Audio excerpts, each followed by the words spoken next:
Hey, it's SadBoi, and you're watching The Hip Hop Guru.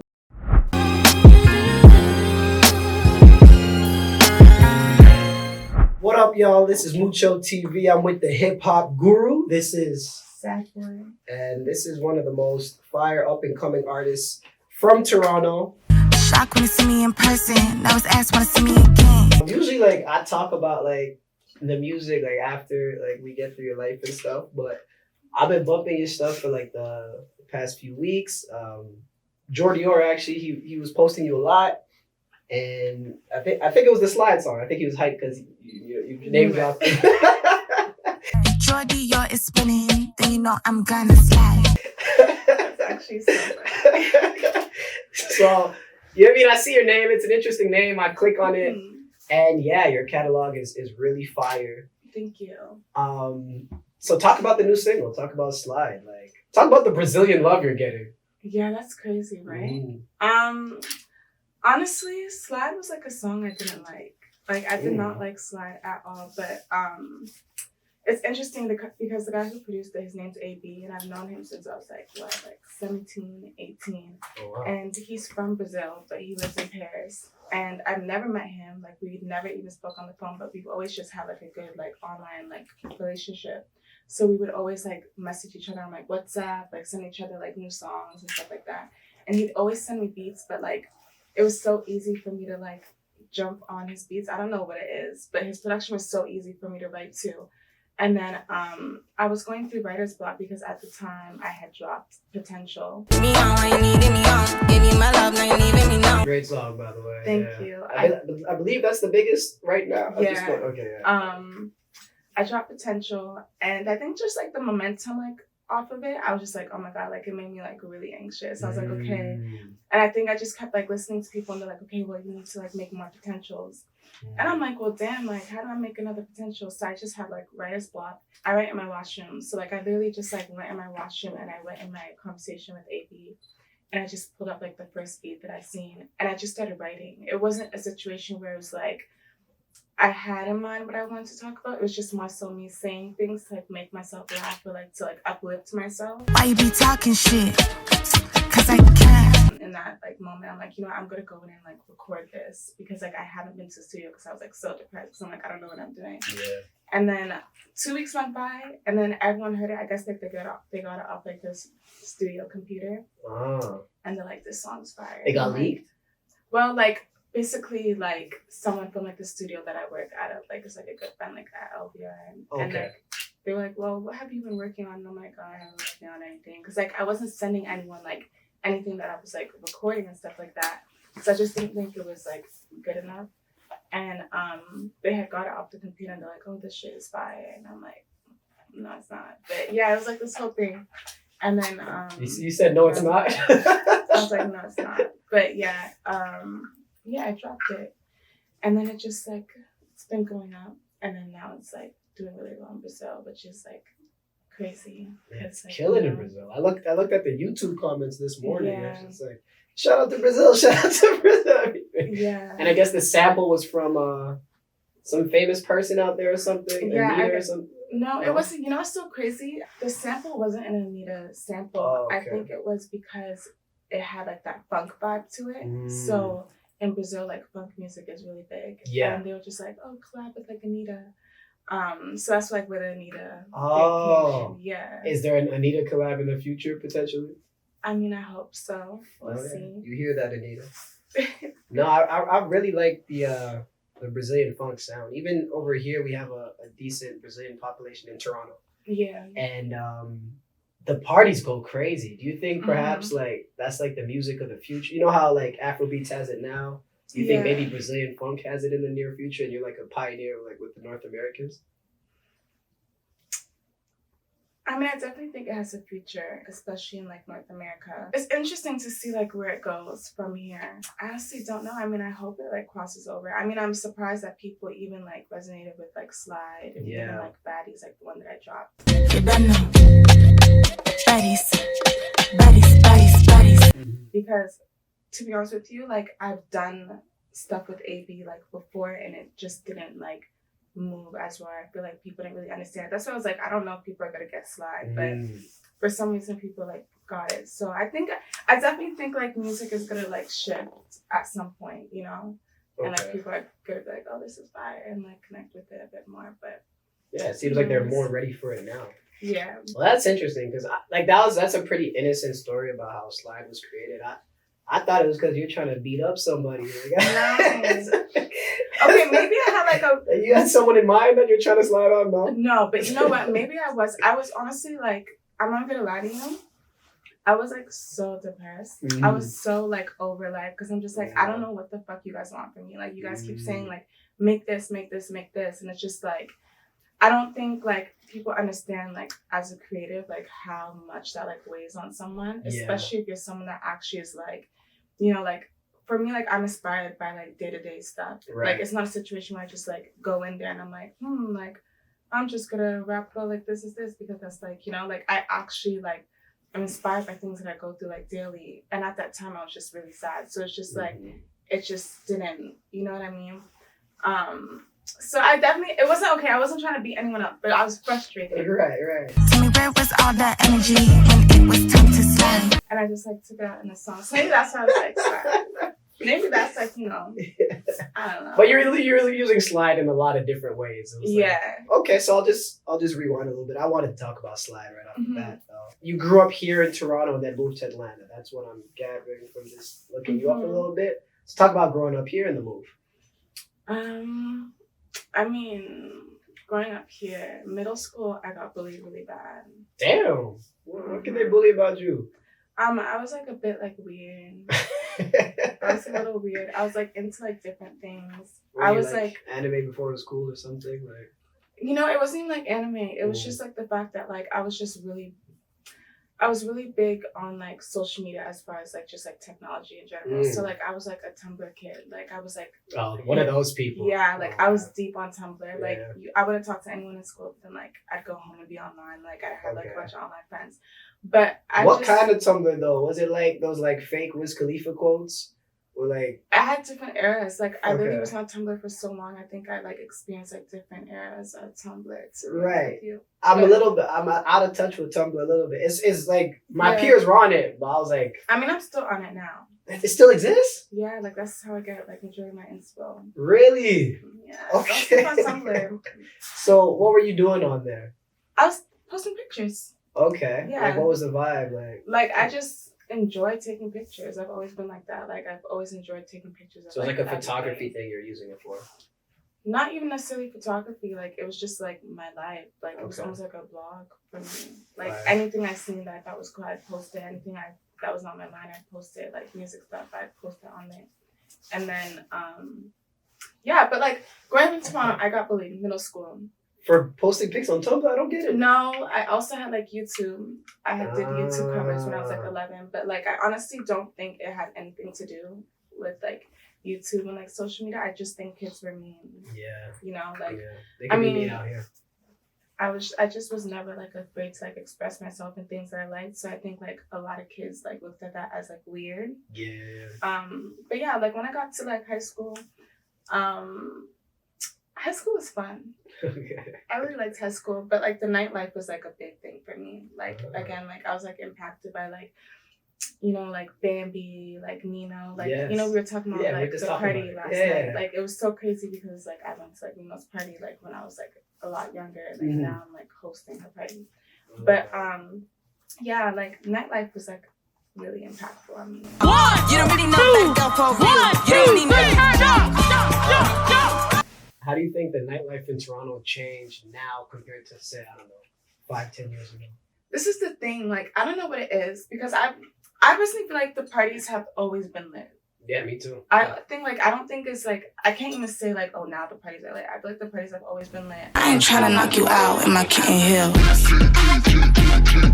The parties that I go to, I mean, it's really just like people are really like accepting. So I can't really say like, oh, now people are like, you know, like I think the only thing that's really changed is that like now like Toronto has like more like everyone's like looking at Toronto. So it's like even like Jerk and Jalop, like everyone's like trying to go to Jerk and Jalop in Toronto because like it's in Toronto, like you know what I mean. So I think people are just more like excited about like the city in general, and they're like, I have to experience like the nightlife in the city. which is fire because like when I was younger, it's just like if you know, you know. Mm-hmm. So I love to hear that from people your age because there's like, cause it is the Toronto nightlife scene is very like if you know, you know. Like you actually have to know the places to go. Like if you roll up as a tourist and just go on King Street, you're probably not gonna have a good time. Yeah. But I do hear a lot about how Gen Zers don't party anymore. I don't know where you hear that from because That's cap. I think it's just like if you know, you know. Okay. Yeah. Like really, because like sometimes like when people like think of Toronto, like obviously like people like love Toronto, but they're like, what do you do out there? Like, do you guys even party? Because like even in like Atlanta, like you know how you just said like if you walk like down like Queen and like you go into like a party, like it may not be as lit. Exactly. In Atlanta, like any party you go into is gonna be lit. Like they're gonna be playing good music, like you gotta have good food, you gotta have hookah. Yeah. Whereas Toronto, like it really is if you know, you know. Right, so like right. I don't know. I think from like maybe like the outside, like especially right now, it's like kind of like cold, right? But like summertime. Can't compare. You can't compare. I love that. I was listening that you moved to Atlanta when you were like 17, something like that, when you finished high school or something like that. I was actually like, I think I was like 19. 19. Okay. 19. No, I think I was like 20. 20, so not too long ago. 19, 20. Yeah. Sorry, I always confuse it. I had to look up because I'm like, yeah, I was 19. Okay, I think you did say 17 in another interview, but. Did I? I low-key be like, you know, I'm not going to do this to myself right now. Yeah. Sometimes I just be talking. Yeah. Like, it's whatever I think in that moment. But, like, no, that's still. I was 19. What made you make that move to Atlanta, like, pretty young? I honestly just went there for the weekend. My friend at the time, like, he was from Atlanta, and he was an engineer, and he was like, why don't you come to Atlanta and, like, you know, like, have a session, like, I'll record you. I think at that time, I've been working with the same producer and, like, engineer from when I was, like, probably 14, 15. And so which one was this? This is... his name was Sammy. This is, like, Sammy, when I lived in Toronto. And around that time, when I was, like, 19, like, and I was, like, finishing school and, like, all that stuff, I started like working with new people, but like I just didn't have like an engineer. So he was like, come to Atlanta for the weekend, like I'll like record you. So I went to Atlanta. I remember like my mom and I drove to Atlanta. And I literally was there for like 24 hours only. And I had a studio session. And like the amount of people that walked in the studio session, they're like, what's your name? Where are you from? Oh, you're fire. I want to help you. I was like, oh, like this is so different. Like I'm not used to this. I just made a decision off of that, like just off like the energy and how like welcoming people were to just like spend more time in Atlanta just to like help my career. I just felt like it was like a really good decision. Yeah, it seems like the right move. Do you think like in Toronto, like obviously we have a pop and music scene out here, but do you think people are more like isolated compared to like the natural networking you found in Atlanta? Like isolated in like what sense? Because you're saying that you went to the studio, everybody's like, yo, this is fire, like we should work later, blah, blah, blah. And that actually turned, it's not like a fake, we should work, like that actually turns into work. Yeah. Do you feel like it's more people just in their bedroom here, just doing their own thing type? I feel like that's how like Canadians are in general. Yeah. I feel like we're very like to ourselves. And it's so funny because like when I went to like Atlanta, I remember I was like walking down the street and someone said like, good morning. And I just like walked in the store and she's like, you're not from here, are you? And I'm like, no. But like in Atlanta, like it's Southern hospitality, like everyone speaks. And then it's like, when you're in Toronto, no one talks. Like when you walk down the street, you don't say hi to anyone. You don't say good morning. Like even sometimes you open doors for people, they don't say thank you. But then it's like people think like Canadians are so nice, and yes, we are. But I just think like just like the simple like hospitality, like it's just so different, you know. But I think Canadians are polite. I don't think we're polite. We're nice. We're polite. It's not like whereas like Atlanta, like everyone's talking to you, everyone. Yeah. So yeah, I think that's just what it is. I think everyone's just to themselves. Okay, so you moved to Atlanta when you were say 20, and you've been practically based out there since. Is that fair to say, or are you just back and forth? Back and forth. Okay. Yeah. Right. And so you started out with your government name. You started out as Ebony. I know you get this question often. Yeah. And you switched it to SadBoi maybe a year or two ago? Mm-hmm. Okay. From what I gathered, it's your stepdad who gave you that name. Yeah. Okay. Damn, where'd you find that? I found it. Because you know what's so crazy? You had to like really dug. Like you probably went like really like, you know what I mean? I didn't always skip parts because I'm like, oh my God, like I say this story so many times. That's why I said it for you. Like, yeah, because I'm just like, let me just get straight to the point. This is where it came from. Yes, but like it's just like, damn, that was like that had to have been like an interview from like a long time ago. Could have been. It could have been. Yeah, what made him go with that verse? SadBoi. Well, for starters, I was like, you're probably like, God damn, you're always depressed. I was really depressed. Yeah. And I figured from the name. I was really depressed. I was going through like my first like real like breakup. It was just a lot for me. And the person that I was dealing with, he actually was like, he was just like battling with like addiction, like depression, stuff like that. And I just found like it was just like a lot on me, especially like it being like my first relationship. I wasn't getting treated like the way I should. And like I was just only getting like half of him. And deep down he also was sad. So I just kept making songs about him. And it was songs that like I never released, but like I just kept talking about him in my songs, like when I would write music, and I just kept calling him SadBoi. And you know, like I started off on YouTube when I was 11, and I went by like my real name. And at that time too, like it was just people telling me what to do, and I was just like do whatever. Like I would sing about whatever. I would like, you know. And I think at that time, like I was getting to like a place where it's like I'm writing music about this guy who broke my heart. I know, like I'm calling him SadBoi, but it's like I also felt like I was more so aware of like what I wanted and like what I wanted to do and stuff like that. And we were all like listening back. Like we actually had like a conversation about like changing my name just to like rebrand really. Which is a huge burden if you've already branded and already released stuff as a different name. Yes. And no, because I feel like when I went by Ebony, it was really trial and error. Like, I mean, I'm still trying things now. Like, I'm still learning. But I really think, like, when I went by Ebony, it was really, like, what people told me to do. Whereas now I could say, like, I SadBoi, like, even if it's just, like, I do something, at least I'm doing it because I want to do it. If it's a mistake, it's a mistake. Whereas, like, before it was just whatever people told me to do, you know? So, like, I didn't really have, like, confidence in that. So like changing my name was really just like from that, but like it's so funny because like we were like, what should my name be? Like we were just thinking about it. And I remember my stepdad was like listening to the songs that I wrote, and he's like, I have a name. And I was like, what is my name? And he's like, SadBoi. And I'm like, no. And I'm like, what about Sad Girl? And Jordan was actually there, and we were like, Sad Girl's cute, but like it didn't feel like empowering. So like I slept on it, and I was like, wait, SadBoi is actually fire. Like I can actually like flip this and like build from it. I honestly think that was like the best thing I could have done. I think so. In my career, honestly. Yeah, I really agree because like that's how I got put onto you. Like Jordy kept posting you, and I'm like, what kind of name is this? Yeah. And I clicked on it, and then I really tapped into you. So I think that was like really smart branding. Like maybe it took you a second to sleep on it. But I was like, I loved the name because of where it came from. Like, it really was about, like, him. You know what I mean?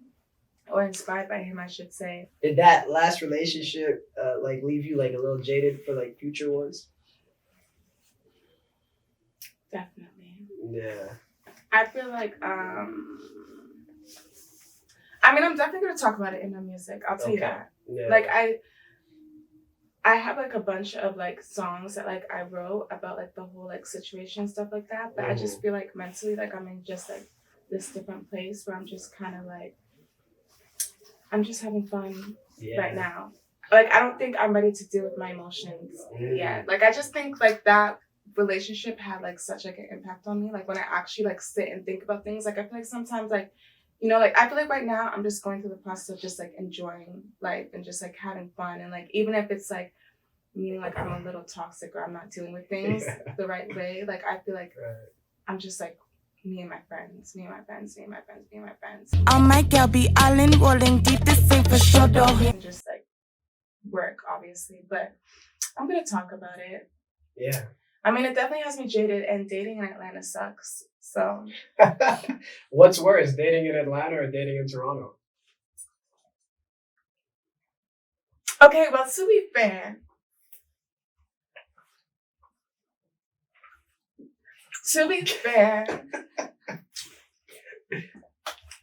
I haven't dated in Toronto. Okay.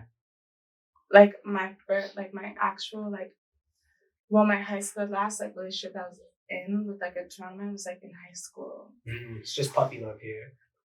Yes, and that was crazy. So like my experience on that, I want to say like maybe like they're both kind of the same. I feel like Toronto men are crazy. I feel like dating in Atlanta, they just like lack like depth. I just want to hear one girl say it's worse somewhere else. It's just make like, us feel a little better. I don't know because I can't really say. Just say a lot of men are worse. Okay, I just feel like guys in Toronto are just crazy. We're crazy. I feel like Toronto men are really. But at least we have depth though. Yes, but sometimes you guys be having depth for no reason. Like, it's just like, I can't explain it. She knows what I'm talking about. But it's just like, Toronto guys, you know what the issue is? Yeah. I feel like Toronto men, they love to play cool. True. Yeah. And then it's like, you'll never know they have feelings for you. Like, ever. Like, you would never know they have feelings for you. And then it's like, when you start to lose feelings or you start to go through your own thing, oh my God. Completely different energy. And I mean completely different energy. Like they go so extreme. And that's what I mean by like crazy. Like there's no balance. Yeah. You know what I mean? It's like we want what we can't have here, but yeah, it's just like you probably get more southern hospitality over there, more gentlemen or whatever, I guess, maybe in Atlanta. I don't know. I don't know because I don't know. I don't know. I'll say that we won. Okay, you can say you guys win. Hell yeah. Okay, you guys say. So I didn't know this, but I guess I actually saw you live, like I believe a year ago at the Manifesto show. Oh yeah. Yeah. So I got turned on. That was like summertime, right? Yes. Last summer. So I'm assuming that's maybe one of your biggest shows that you've done in Toronto. Yeah. To that point. Really? No, I don't think so. I don't think so. Okay. I think probably one of them. Okay, yeah. So how's the experience, like performing for your hometown? I love it. I mean, how I started really was performing. Okay. So like before I changed my name, like even though like I had like music out and stuff like that, like I really got booked because of my performances. So like I had like the opportunity to like open for like Rico Nasty, like Tiana Taylor, like Doja Cat, like really like yeah, like because you did seem like a seasoned performer there. Like I could tell there were some people on the stage, and maybe it was their third, fourth time. Yeah. Like for you, it seemed like you were very seasoned up there. You were very comfortable. Yeah, I mean, I always perform. Like that's really how like I want to say like how I built my career aside from like social media, like online stuff. Like because people are doing it backwards now. They're getting hot first from their music. And then they go up there with 2 left feet. It's crazy. I think I was kind of like, I mean, like I started off on YouTube and I also did like singing contests. So, like I used to go like perform at CNE and stuff like that. You performed at the CNE? Yeah. When I was, like, wow. A lot younger. So, like, do you remember the 2016 CNE event? I hope you weren't performing at that one. Oh, I know exactly what you're talking about. You know what's so crazy? When the whole world was fighting each other? Yeah. I actually was going to go to that. I was so mad I didn't go. You were mad you didn't go? I wanted to see that. See, I know that's what Slide is about. You're not. No, you have that. It did look crazy. Though. It did look crazy. I was like, damn. Yeah. For anybody who doesn't know, 2016 CNE was like the biggest youth brawl I've seen in my life. Because I think I went like, because then there was a second day, right? Well, I think I went the day after. The fight lasted 2 days? No, like I think I just went the day after. Oh, got you. I thought like something was gonna happen again. You just wanted smoke. No, because I really remember like walking around. I'm like, oh, it's kind of dead. Yeah. But, like, you know what I mean? Like I was just like waiting for something. Hey, this is boring. I want to see the fights that I saw on Vine yesterday. Okay, to backtrack. So you've been doing covers since you were performing at CNE. Yeah. Okay. My first YouTube cover was for a competition that was actually at the CNE. Oh wow. Yeah. So like in order to like get into like the contest, like okay, you had to submit but like in order to submit, you have to post a cover on YouTube. And I think it was like you have to use like the hashtag, or you have to like say something in like your title so like they can find you. And then if they pick you, you go and perform at CNE. And yeah. Oh, okay. And, It's so funny. It was like that was like my first show. oh, that's Or amazing. like performance. Because it wasn't like a girl. Yeah, but you've been doing this. Yeah. So recently, I seen you backstage with TheHipHopGuru. How Drake, for y'all who don't know. How did? Wait, why did you say it like that? You don't know. Shock when you see me in person. That was asked when I see me again. How did that relationship happen? Or if there is one, I don't know. Maybe it was just a quick high and by. Yeah. Well, it was after Slide, Okay. and Drake had hit me up, and then we linked up, and then we talked about like music and stuff like that. I got to see his show, which was like fire. But yeah, like that's really like how it went. I had the chance to speak to him about like my music and stuff like that. You know what's so funny? Like I had like a whole project ready to go and stuff like that. And like I said, like Slide was one of those songs like I just didn't think was good. And like Drake was like, nah, this song's like fire. So I was like, okay, maybe Slide is good. This is once it already dropped. This is once it dropped. Okay. Mind you, like I already seen like the momentum like it was having in the city, but like I'm still like whatever. Like I could feel like it being like feeling a bit different, but like I didn't really like read into it like too much because I'm like, I have this whole other project. You guys like this, like whatever. But like I had like a whole conversation with him, and like we spoke about like Slide and stuff like that. And like he just like gave me advice, and like the conversation was like so inspiring, honestly. Like just even being there and like seeing him perform and stuff. So like when I went back home, like I said, like I had a whole project ready. Like when I went back home, I scratched like the whole project. Wow. And I rewrote like my whole project just like based off like the advice that he gave me. So yeah, like I'm like really like thankful for that, honestly. But yeah, that's really how like everything went, to be honest with you.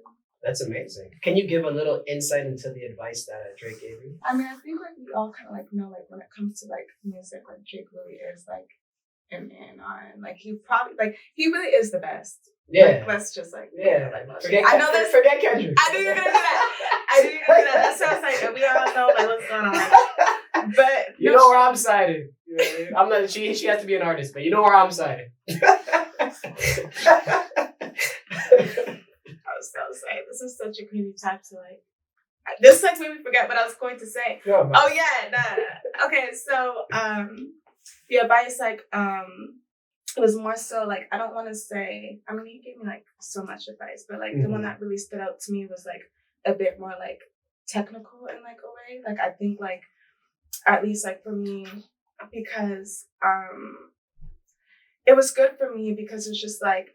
It helped me like not fall back into like writer's block and like just remembering like you know like how I like what I was thinking about, how I was feeling like when I did create Slide, you know, and when I do stuff with like AB, like the producer. But yeah, like we just like spoke about like different things that like stood out in Slide, and I like took that and like I ran with it, and I was like, okay, like these are like certain things that like he spoke about. And I was like, damn, like, okay, now, like, when he says that, like, I'm like, oh, wait, like, I could see why, like, people, like, you know, resonate with Slide. So, yeah, even, like, the production was, like, a big thing, like, the BPM. Yeah. I was like, oh, like, you know, it's just things that, like, I wouldn't have thought about. Yeah. You know, like that deep. I would have been like, really? But, like, yeah, it's just, like, stuff like that. That's amazing, yeah. He has, like, 20 or 15, 20 years of hits. So, yeah. To be able to make a hit, I don't know. When was Best Ever? 2009, and he's still doing them now. I know, it's crazy, right? That's a great year to have. So that's amazing. I hope one day you get a feature or something, or you guys keep working together. So I know who your manager is, but just doing some research. But I think I do. You know what's so funny? The other day when I was in Atlanta, right? Someone came up to me, and I was like in line, and I was like waiting to get jerk chicken. And someone came up to me and they're like, you know, I just have to tell you the story because it like blew me. I'm like, what the fuck are you talking about? Someone came up to me and they were like, SadBoi. I was like, hi. And they're like, I fuck with you. Your music is fire. I was like, thank you so much. Like, I appreciate it. And like, there was just like these long pauses in between him speaking to me. So I was just like, okay, like, I guess conversation's done. So I went to leave and then he was like, you know, last year, there's a huge like difference. Like I see the growth like compared to like last year. I was like, thank you, like I appreciate it. Like he spoke about like my rebrand and stuff like that. And he's like, like I know the people who used to manage you. Like used to manage me. I'm like, what are you talking about? Mind you, my manager is right beside me the whole time. Like, you know what I mean? I'm trying not to like bait out the scene. Like when I say who like my manager is, like I think it's like gonna make sense. Like, but like I'm trying not to bait out the scene because mind you, like we're leaving the house. Like, you know what I mean? Okay. Yeah. So like we look crazy. Like we're just trying to get like jerk chicken. So I'm like, I don't want to put her on the spot and be like, well, this is my manager. So like, what are you talking about? Yeah. And he was like, yeah, I know the people who used to manage you. And I'm like, who? And like, it was just like so funny because that's when I was like, wait, who used to manage me? Because I'm just like, I don't know where people be making up like these scenarios. People need to stop lying because it's like, why are you telling people you manage me when like you never managed me? But then it's just like, it's just so interesting. And that's a threat. How, like, you gotta stop. Yeah, like it's just like, come on. Like I think like everyone kind of like knows. Yeah, so it's like a known thing. Yeah, I mean, like sometimes I don't know. Yeah, I mean, doing. So first off, like, did you even know who they were talking about eventually? Like, no. Were you ever managed by anybody Actually, else? I had an idea who they were talking about. But was I ever managed by someone else? Yeah. I was managed like it wasn't even like a year. This was like 2018, but still at that time, like, well, my manager's my mom. I'm just gonna come out and say it. There you go. So, but at the time, like, my mom was still very much involved. Yeah. You know what I mean? Like, so, like, and then from that, like, I want to say, like, maybe it was like 5 months being managed by like that company, and then like since then, like, my mom's always been my manager, realistically. So which I love, and she seems to be doing a good job. So I just wanted to ask you, like, how do you? It works for everybody differently, but like, how do you think an artist should choose their manager? How invested the person is. I feel like my mom is like, or is really invested. And I think like simple things, like for me, like I'm just someone that like I overthink a lot. I'm someone that like constantly like needs to be like talking about like the same thing. Like I'll ask the same thing like maybe like 5 times. Like, you know, like just like, hey, like this, or like what do you think about this? Like I'll just like keep going.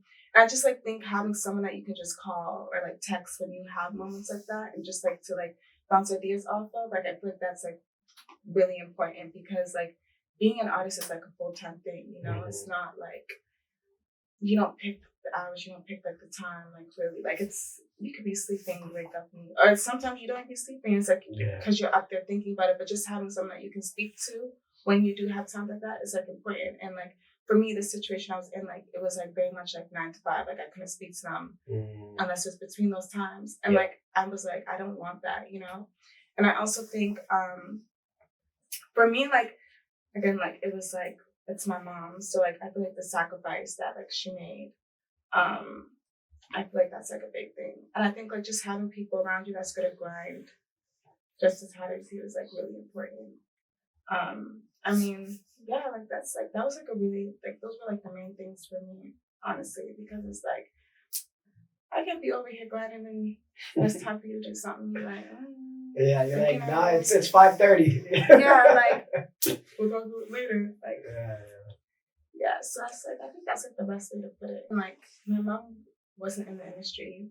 You know what I mean? Like she wasn't in the industry before. Like no one in my family. Which I don't think you really have to be. You just have to be good at relationships and organized. Yeah, and I think a lot of people think like when they think of management, it's like, oh, you have to be like really connected and all this stuff. But it's just like, you know, I think like having someone who's like invested is worth a lot more. I love that. That's good advice for everybody. Yeah. So you said that just to backtrack a little bit, you said you were working. You scrapped the album or the project that you were working on. Mm-hmm. You got one together after some new inspiration. So yeah, your listeners have that to look forward to. You've been dropping a lot of visuals recently, so you've been keeping it fed. Yeah. But yeah, I mean, to close it out, you want to talk a little bit about that project? Or keep it a mystery. That's cool too. Yeah, I'm trying to think. Like, should I? Maybe I shouldn't like say like the name or anything. No. Okay. Sorry, guys. Sorry. Just know that it's fine. Yeah. Okay, a little bit about the project. What I can say it is like it's definitely for the girls. It's for the girls, and like when I was like making this project, obviously like I was inspired by like the conversations that like I've had with Drake and just like being there and stuff like that. And the advice that he gave me. But a big thing for me was really like uplifting like myself. I know it sounds so cliche to be like myself, but like for me, like when I wrote these songs, it was like in a space where I was just like, okay, like what are things that I want to hear when I feel down? Like what are things that I want to hear when I'm going through like a breakup? Or like what are things that I want to hear when it's like, I want to get my lick back, or like, like just like stuff like that. So like, and when I had that mindset when I was like creating, it ended up being something that I was like, damn, like this is gonna resonate with like a lot of girls, because there's like a lot of girls that are going through like similar things. So I really think this is like for like the girls, for the culture. I definitely kept in mind like where I'm from, like Toronto. That was like a big like piece for me. Don't lose that out in America, eh? Right? That was like another big thing for me. Just like, being able, like making sure that I show like Toronto, I'm calling for the girls in the city. And like honestly, there's just like so much, but like those are like the two main things for me, especially like keeping like the funk vibe. Okay, amazing. Yeah, I get that to look forward to as well. Yeah, so okay. That's really it. Fire. Okay. Well, that's great. That was a great interview. Mucho TV. This is the Hip Hop Guru. SadBoi. All right, we're checking out. We'll check out his stuff.